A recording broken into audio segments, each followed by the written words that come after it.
Thank you. Hello, everyone, on this difficult, tragic, dark day, and welcome to this webinar on the emergency situation in Israel, organized by the Jewish Federations of North America. I'm Julie Platt, the chair of Federation's Board of Trustees. Yesterday was without doubt one of the blackest days in Israel's history. At least 600 dead, 1,800 injured, and shockingly, some 150 held hostage in Gaza. But Israel as a nation, we as a community, and the entire Jewish people will come together with strength, faith, and resilience. We will show the world who we are. I have no doubt that we will do what is necessary, fully and completely and without hesitation or delay, and without an endpoint in sight.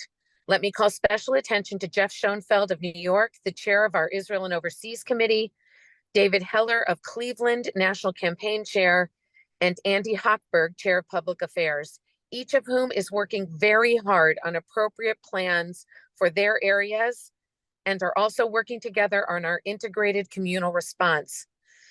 But before we proceed, please allow me to show you a very short message. It's difficult to watch, but also captures a small part of this moment. Yesterday morning, as my two boys were sleeping in their beds, they were taken out of their beds by terrorists who broke into my house, broke the door, and took them. I was on the phone with my youngest. I wasn't home at the time, and all I could hear is him begging for them not to take him because he's too young. I'm begging you all mothers of all places in the world, help me find my sons and return them home. They are just kids. These terrorists took hundreds of kids, elderly people, people with disabilities. They are terrorists. They are cruel. They have no morals. I always tell my kids that the kids in the Gaza border are suffering much more than they do. But right now, I'm not sure my morals are in place. Please, please help me find them and return them home as soon as possible. It's not their war, and even war has rules.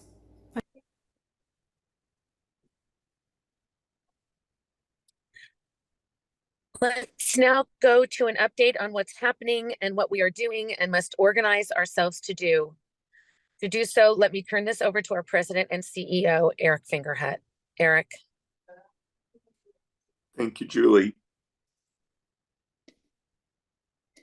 Let's turn first to let me share, we're going to do three things on this call. Number one, we're going to give you a situational update. Number two, we're going to give you a sense of what federations are doing through and with our extraordinary partners on the ground today. And number three, we're going to talk about what we can do here in North America to support Israel. So let me begin with a situational update. I'm very pleased to welcome to our webinar Lieutenant Masha Michelson, who is the deputy head of the IDF International Press Department. Lieutenant, thank you for joining us. You're speaking with the leadership of all of the Jewish communities of North America. And would you please give us your most recent update as to what the situation is? Is the activity within the borders of Israel concluded, or is there still active fighting going on there, and your assessment of with regard to the hostages in Gaza? Thank you. Thank you for having me. It's an honor to talk to all of you today. It's a dark day for Israel, and it's a dark day for the Jewish global community. We have been saying for years that this is who Hamas is, that they are a terrorist organization, and their cause is to eliminate the state of Israel from existence, to kill as many Jews as possible. And yesterday at 6:30 a.m., when hundreds of terrorists invaded unprovoked the territory of the state of Israel, they have shown their true face to the world. And it is horrible. Talking about what is happening within Israel, there have been initially 32 points of breach on the border. over most of them, the IDF has gained control. There are still fighting going on within Israel. In almost 10 points, that would be Be'eri, that would be Zikim, that would be the area surrounding the Erez crossing, because the Erez crossing was the main point of entry for those terrorists who have basically blew up the structure of the crossing and came in on trucks and on motorcycles, targeting civilian communities, targeting children, women, elderly people, disabled people. They have abducted mothers with their young babies. They have abducted a 97-year-old elderly woman into the Gaza Strip. Unfortunately, there have been some abducted soldiers, though I am not able to go into exact numbers here. And we have been able to confirm 57 IDF casualties. As of right now, there are unfortunately more to come, and the IDF is trying to contact as many families as possible to not let out this information before the family is aware, to not let the families know about the death of their friends and their loved ones through social media. What the IDF is doing is deploying hundreds of thousands of people since yesterday, both to the south and to the north, to deal with this situation. In the south, we have the special units that are trained to deal with those situations, with terrorists entrenching themselves in civilians' homes and holding people hostage. And we have managed to clear some of those communities and started to evacuate people from there. And we are calling to the people in Gaza to remain out of danger's way, because the IDF is striking from yesterday over 500 targets of the Hamas inside the Gaza Strip. Hamas is a terrorist organization, and we're striking military targets, command and control centers, headquarters, ammunition storages. And in addition to this, any forces that are nearing the Gaza border since yesterday are met with fire from IDF UAVs. And we've conducted over 100 of those attacks. Since yesterday, we have targeted 41 terror tunnels by Hamas, some of them crossing into Israeli territory. And we are doing everything in our power to get the south of Israel back to normal, back to stability, to save as many civilian lives as possible. And our military leadership is presenting to the political echelon and to the security cabinet every military option possible to see how we conduct ourselves going forward, because this is the deadliest attack on Israel since the formation of the state. And it's an unprecedented severe attack, and it calls for an unprecedented severe response. So the IDF is prepared for all options going forward, and we are waiting to receive orders on what to do next. Lieutenant, thank you for that. And of course, we keep learning more about the casualties of the terrorist attack. But as you mentioned, we also know of hostages. Can you give us any more information about what we know about hostages, obviously what you can share, and whether we believe that we have hopes of recovering some of those?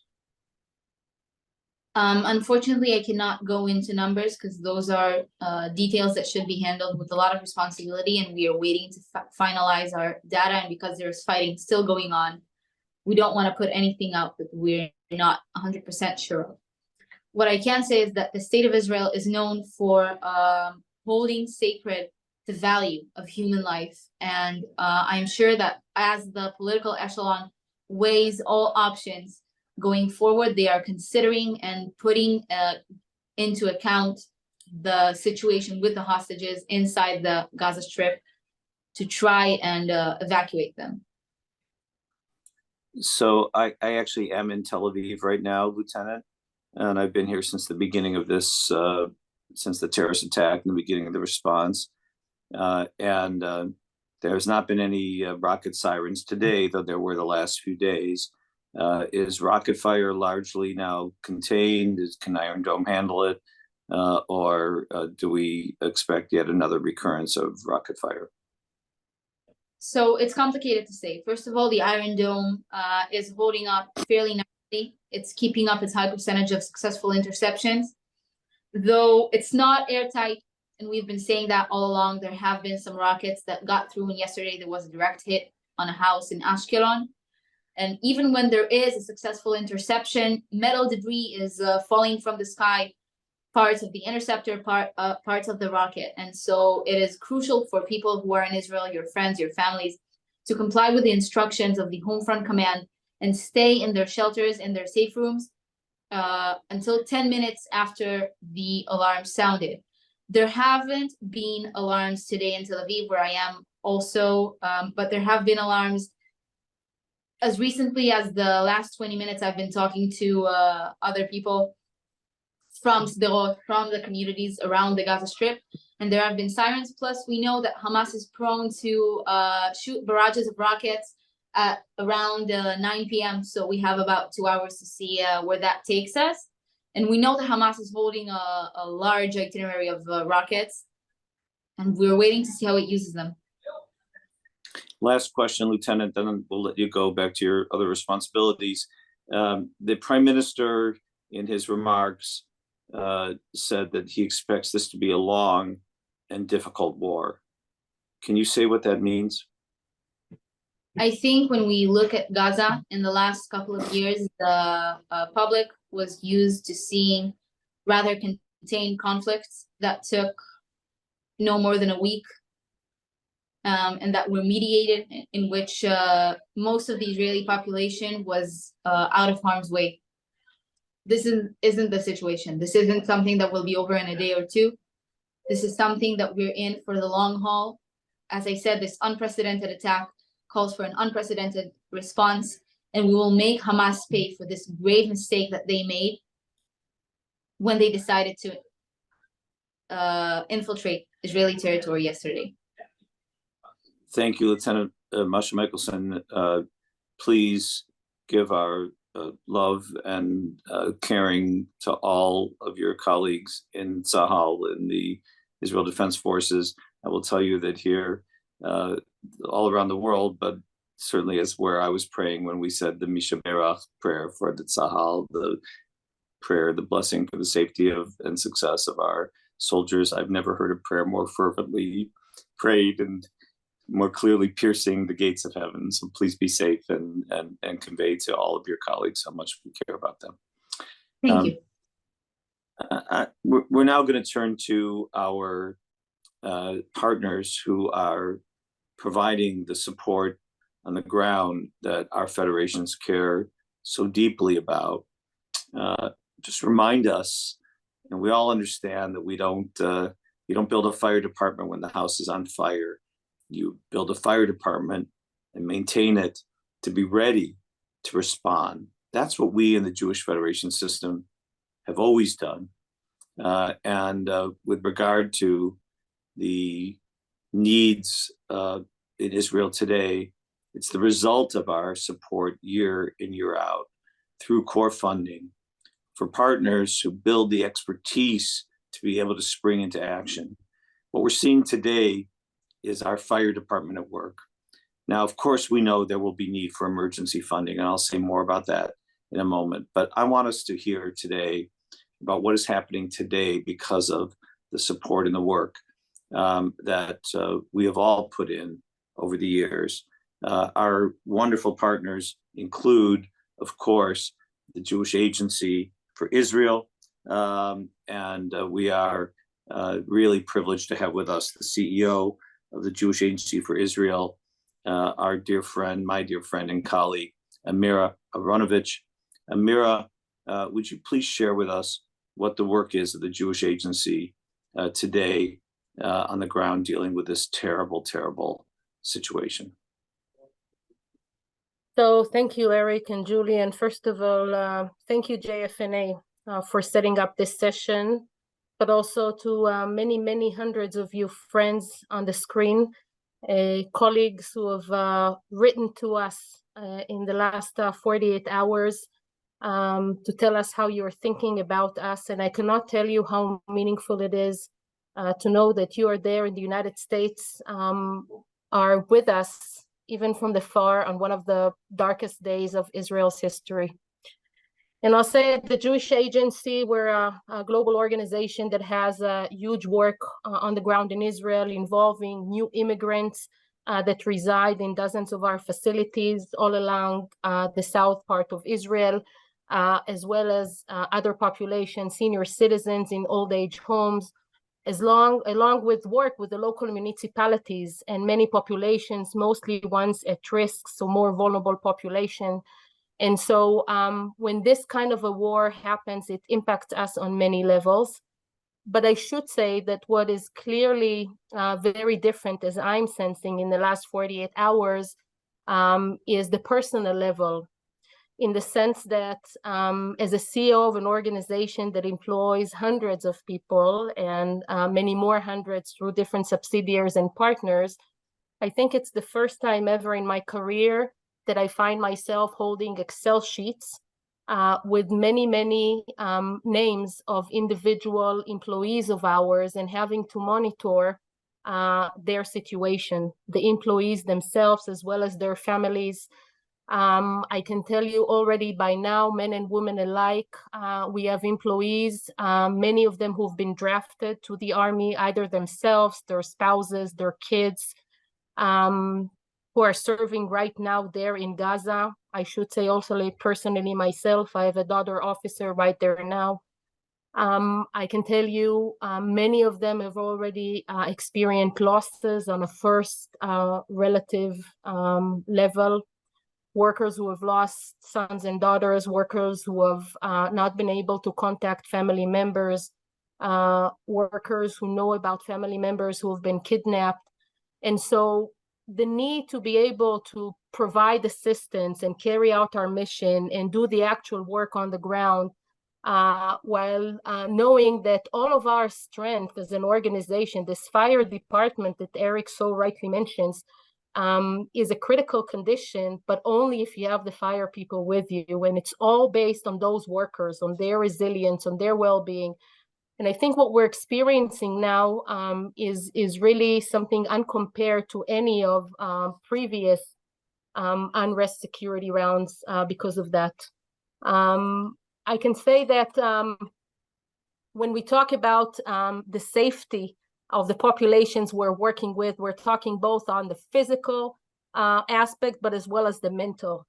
So first and foremost, we have to be out there and make sure that they have access to sheltered areas, that they're able to get in and out the shelters if they're older senior citizens and maybe limited with their mobility, as well as maybe new immigrants who speak dozens of different languages, not necessarily Hebrew. And so we have to make sure we're providing them all the instruction, all the assistance with the translation, but as well with the cultural leadership who they can trust and they can follow under this very stressful situation.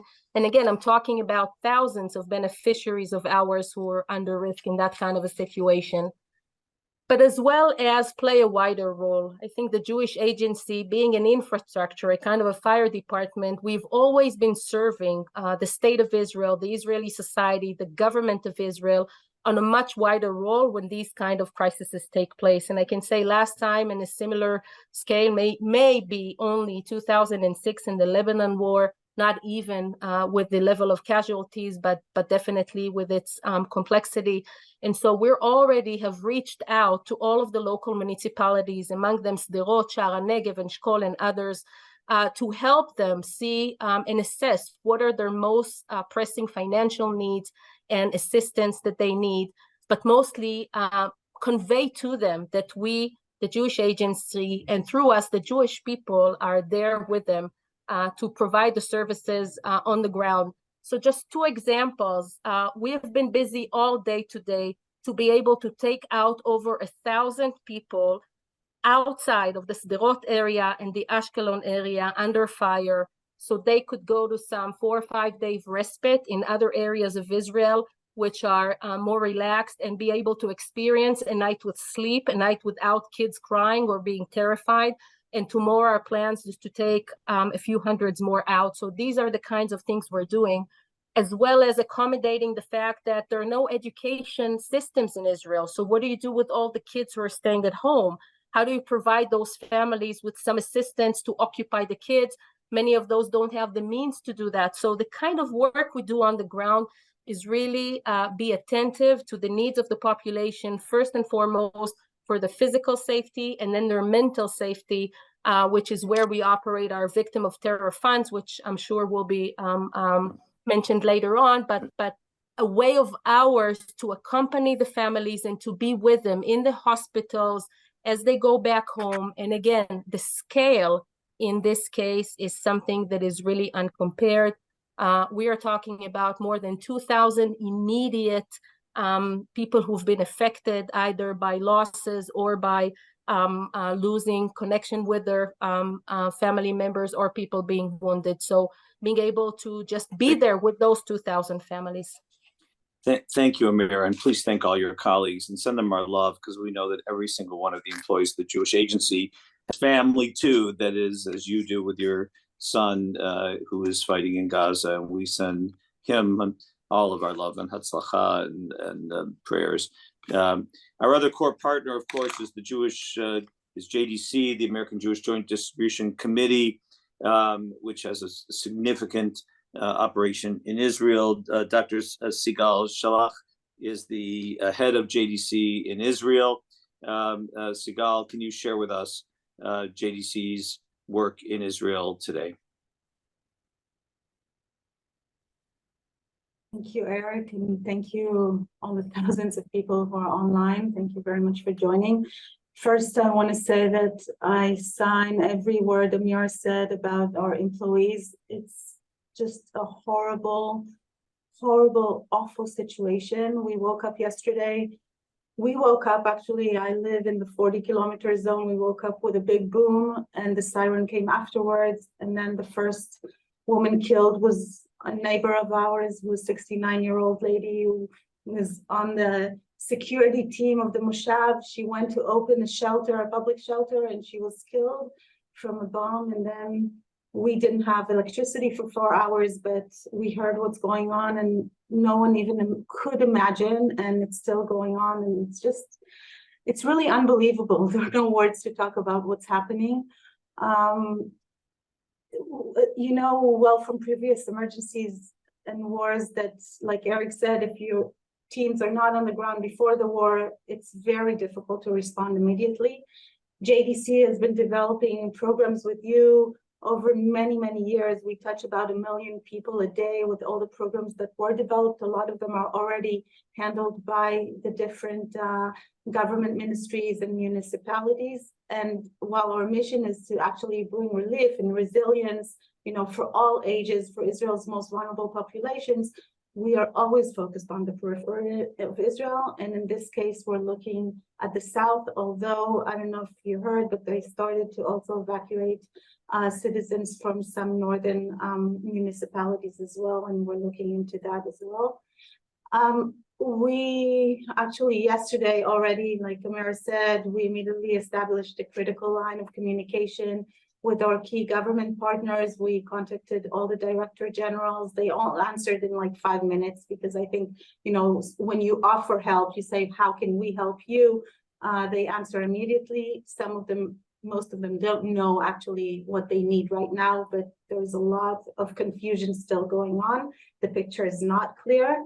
But having said all this, we are using our strength, especially the infrastructure that we already have in place. And I want to give you some examples of programs that are already up and running, and we're using that infrastructure and looking at what we will need in the next few weeks. And sorry to say, but it looks like it's going to be months.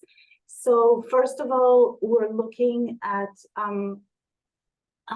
more flexible funding, especially for administrators of programs that we have on the ground that are usually giving either help in employment or people with disability or elderly, to have them have some flexible funds, to have them also receive some support for resilience. And we'll hear about the Trauma Coalition in a minute, but a lot of them are in trauma themselves, and they have to to give out help, and we're looking into that and the specific programs that we're operating, which are a lot of programs. We're looking for additional support for people with disability who have we've helped to create independent lives, living at home, not in institutions. At this time, it's very, very difficult, and we're looking at each individual, those who are staying in their homes, those who are evacuated and are out of their supportive communities and need help in where they're evacuated to. We've started looking before this into mental health awareness issues, especially in digital and AI, and we're actually now have started developing, and we're now looking into areas that we can actually start and administrate, not in the very traumatic areas, but the amount of people who are being touched by this in the second and third and fourth circles is huge, and all the help that everyone can administer is needed, and we're looking how to do it in very large numbers. We're looking into support for small businesses. We've done it in the past, emergency support for small businesses, accessing information on rights, and aid support, small agricultural businesses to gain access to digital tools right now, ensure they can remain open during the crisis. We don't know what's going to go on in the South in the next few weeks, but small businesses are usually the first to be heard after the families. We are hotlines that are serving people with disabilities are open already, serving those, their families, relevant professionals. They're staffed by psychologists, which are hard right now to staff with, and social workers. We have other examples. I can give you many, but I want to say that for those who actually benefit from JDC services and need to be evacuated, we're actually working with the authorities in the new locations to see how we can help to maintain the same services that they received in their hometowns, so the individuals can actually keep their level of well-being when they're evacuated. Especially we're looking into people with disability and the elderly. We'll continue to assess the emergent needs all the time, and thank you again. I understand I need to stop. Sigal, thank you for your work and that of the entire organization, and please again give our love to all of your colleagues in Israel. We know every single person I've spoken to in Israel has somebody in their family that's engaged in the conflict or has been affected by the conflict, and please send our love. There's been a number of references to trauma, and a really excellent partner of our Jewish Federation system and growing in importance, tragically, has been the Israel Trauma Coalition. The CEO of the Israel Trauma Coalition is Tali Lebanon. Tali, I'm so sorry to see you again on this circumstance. I love you, but I wish this wasn't the day we were talking to each other. We're looking at families with hostages, families with tragic deaths, maybe 1,000 funerals that have not yet occurred. Help us understand what you can possibly do to address the trauma that is in Israel today. It is indeed. I am sorry to see you again under these circumstances. I want to thank you all for what you do and for who you are. I want to start with saying that many people compare what is happening in the last 37 hours or what happened in the first few hours to Yom Kippur War.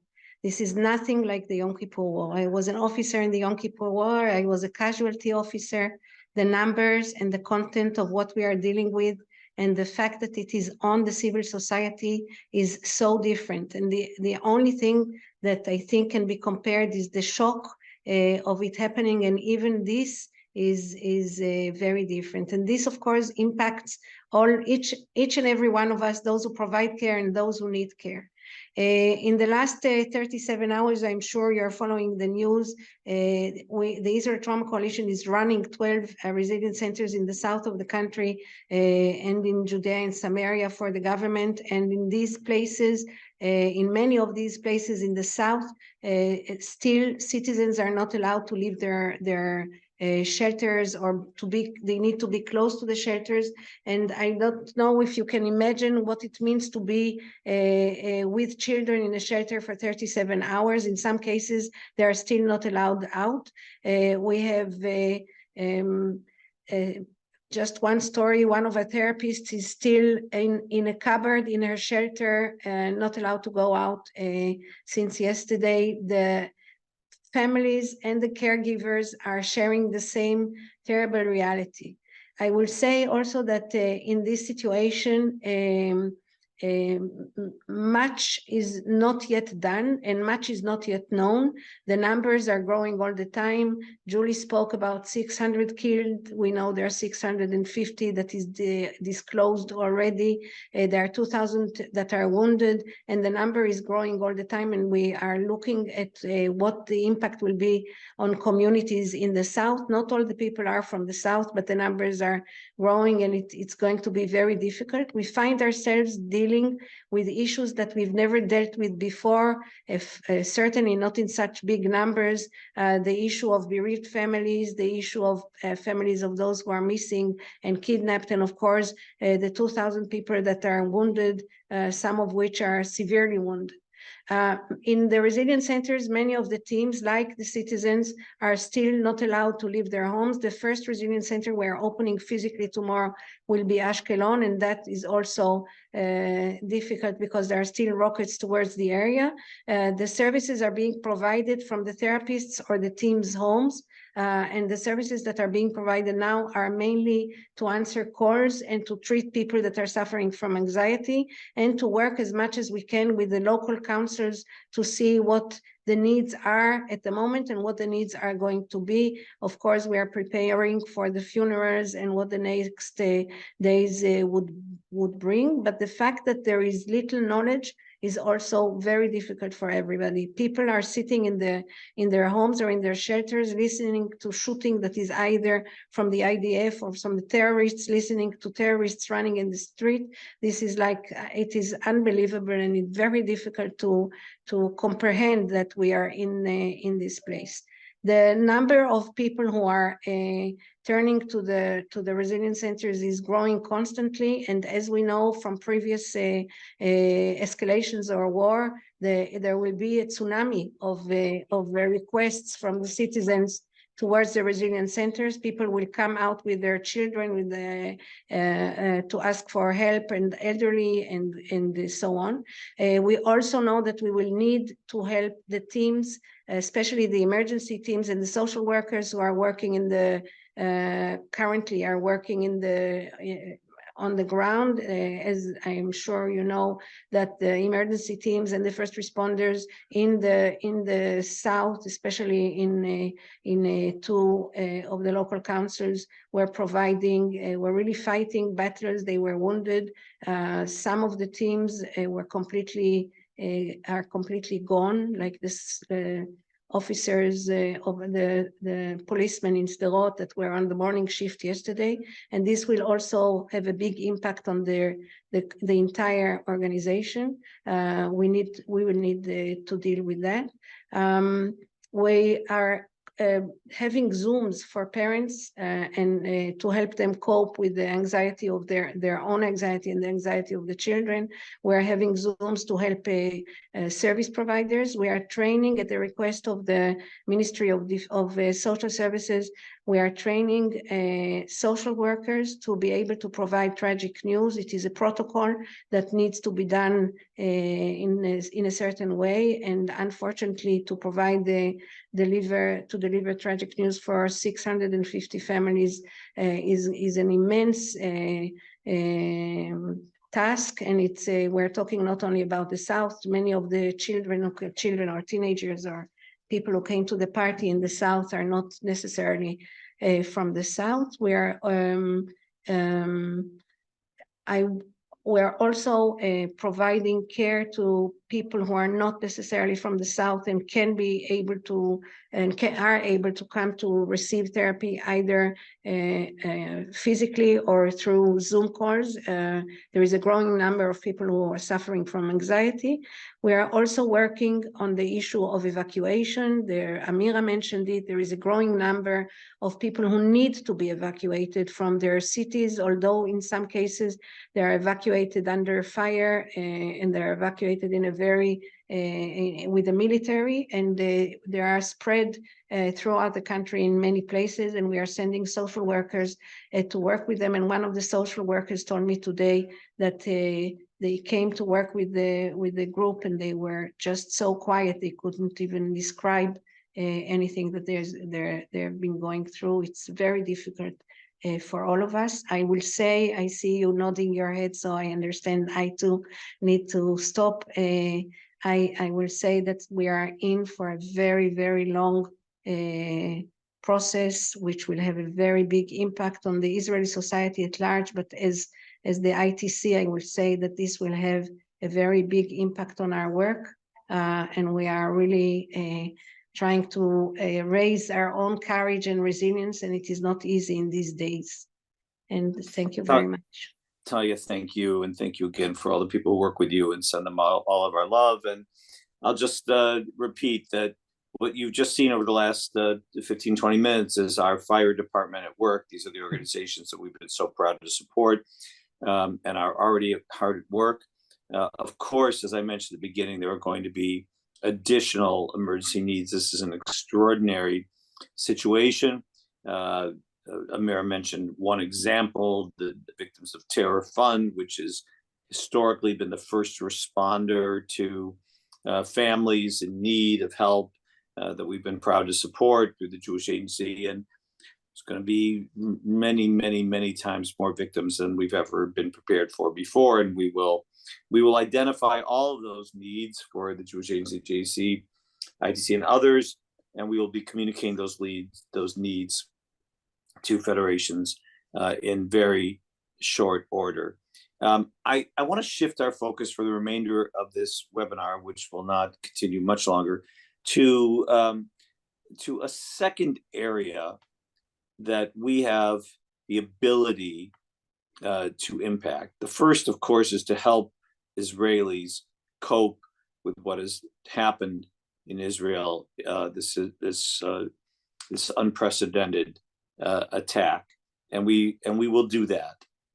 But the second is to help support Israel in North America. My friends, we all know that however supportive our civil society is and our political leadership is today, that the challenges of maintaining that support over the coming days, weeks, and months will be significant. And of course, there are many wonderful organizations that we work with on this subject. Our friends at AIPAC are leaders in the U.S.-Israel relationship in Congress, but no organization other than the Federation system has the depth of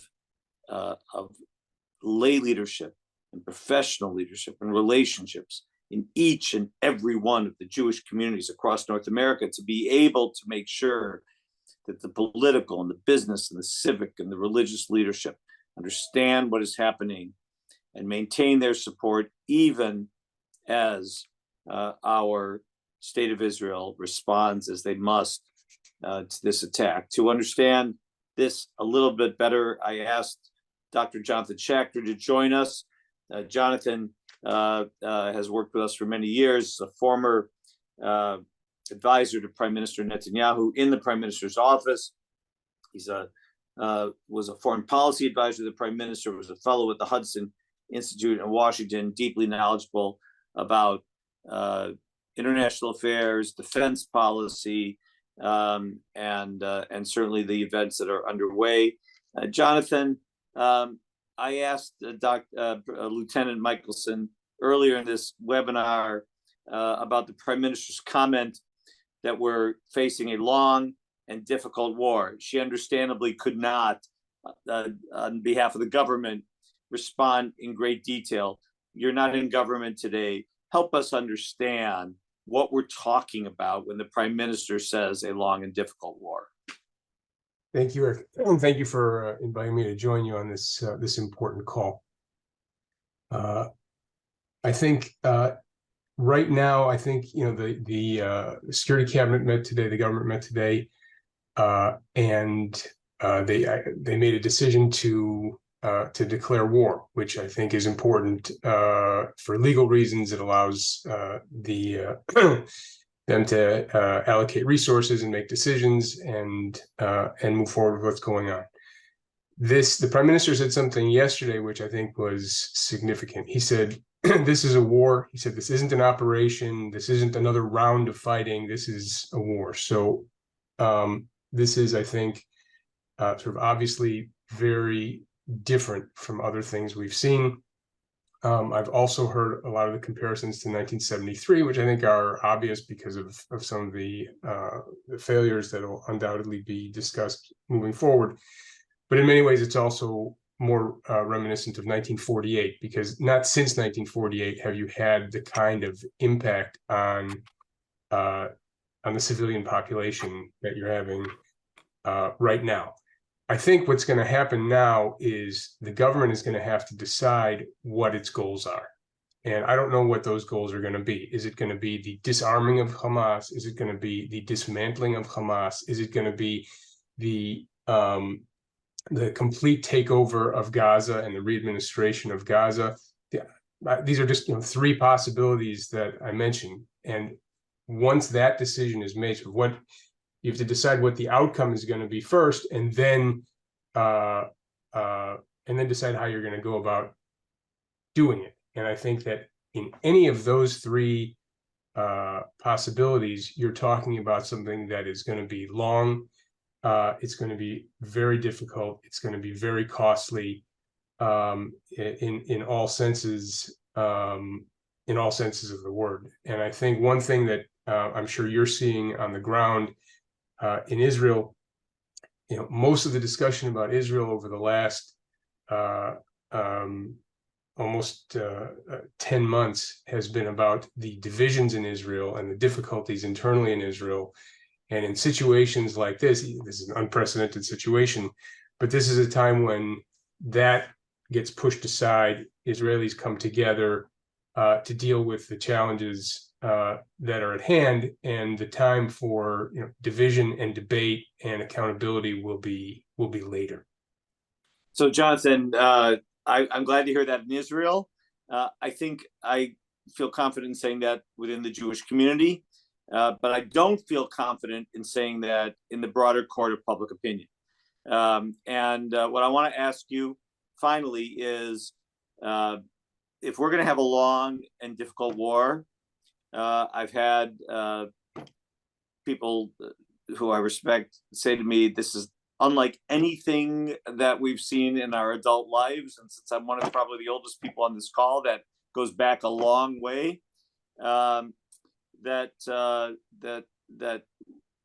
the current wave of support for Israel because of the horrific nature of this terrorist attack, is that likely to sustain as Israel pursues the military strategies that are necessary to prevent this from coming again? What do you foresee in the court of public opinion? I think, first of all, I think we should give credit where credit is due. I think that the president and voices from Congress that I've heard of the Secretary of Defense yesterday, they've said all the right things and have been very supportive. I understand there was another call between the Prime Minister and the President today, just in the last hour or two, and I think that's great. I completely agree with you. I think that the support that Israel has gotten, also from Europe and from elsewhere, is as a time limit on it, and it won't take long. In fact, it's already begun in some circles.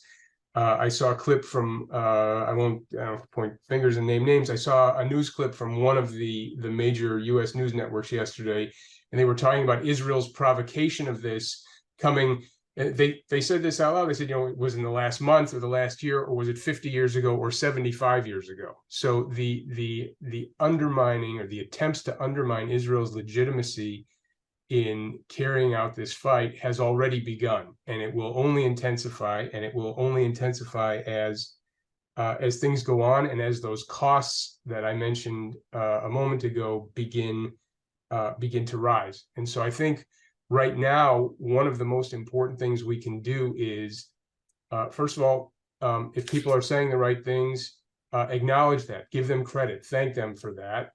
But we also have to be prepared to push for continued support.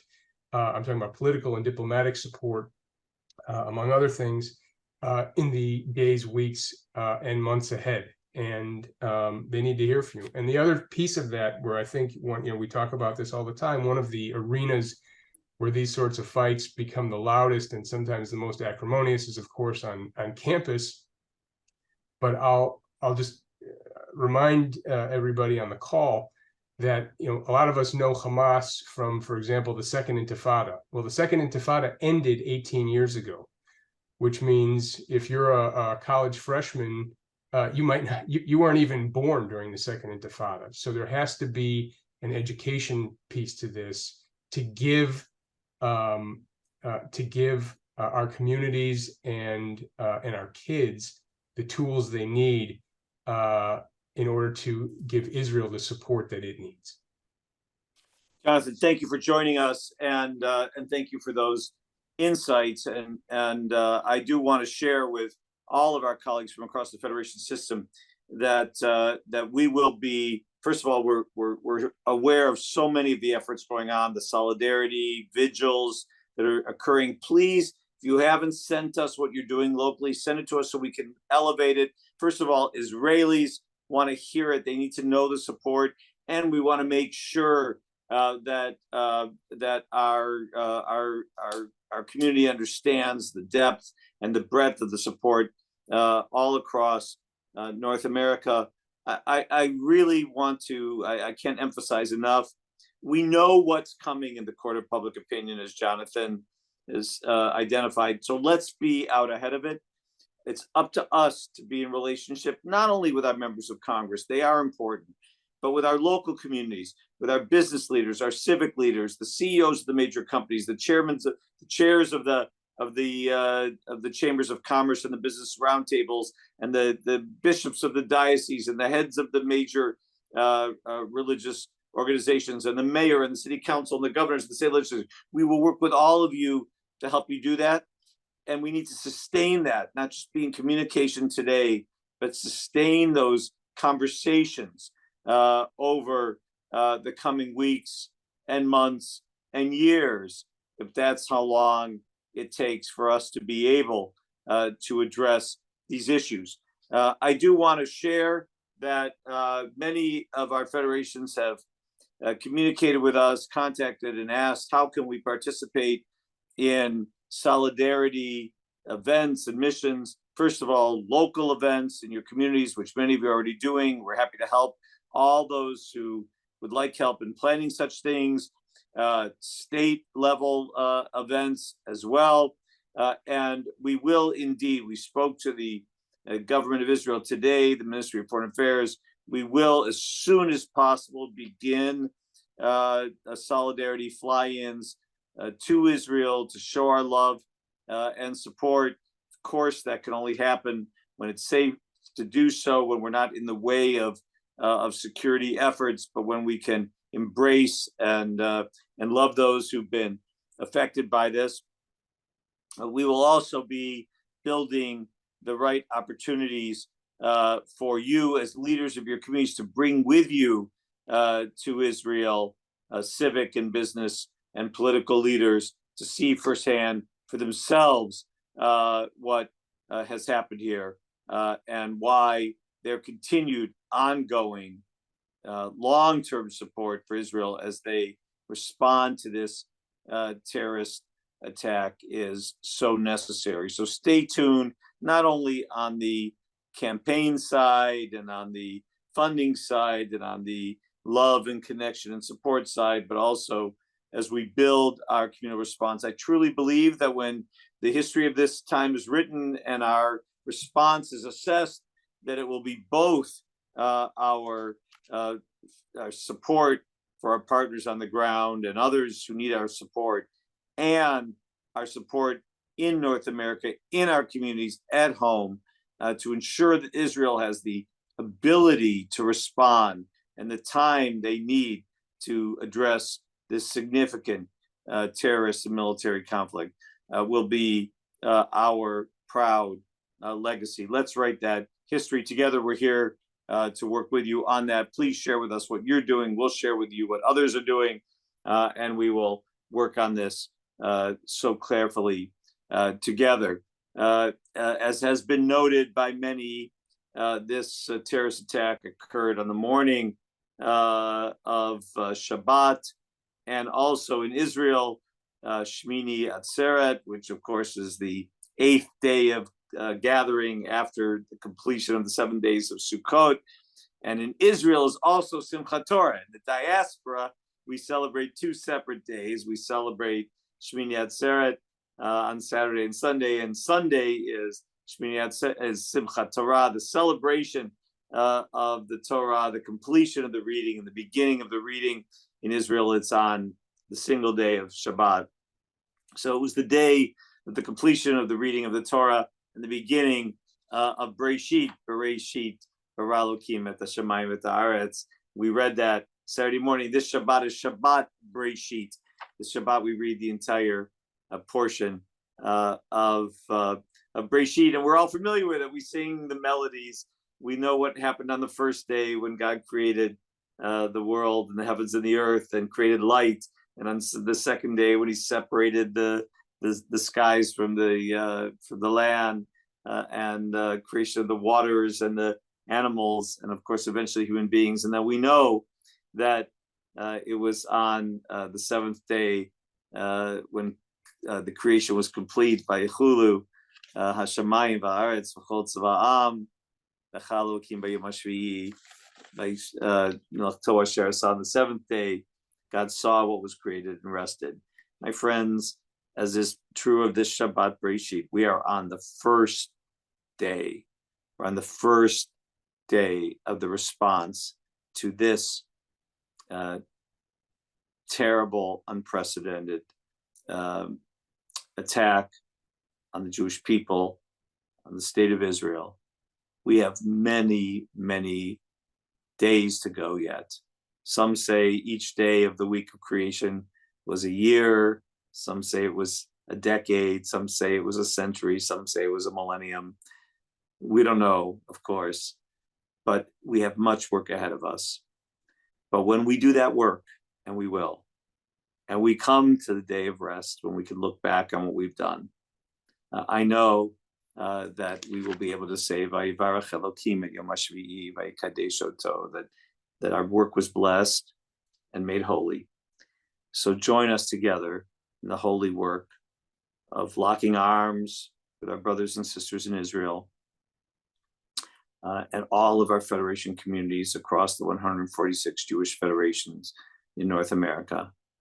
And let's fulfill our responsibilities, as Julie said, fully, completely, without hesitation. And let's stay in close touch, because we don't know everything we need to know yet, but we will. We'll be in touch. You'll be in touch with us, and let us know how we can help you do the work of your communities that is so important. Thank you for being part of this. It's my pleasure now to turn it back to our incredible chair of the Jewish Federations of North America, Julie Platt. Thank you, Eric. These are difficult days for Israel and all the Jewish people. I want to thank all of our speakers for taking the time to speak to us during these very challenging times. I'm sure you all join me to hope and pray for peace, security, and quiet in Israel. Jewish Federations will continue to provide resources, including webinars like this, to help our communities better understand what is happening in Israel. Am Yisrael Chai, and we will see you all again soon.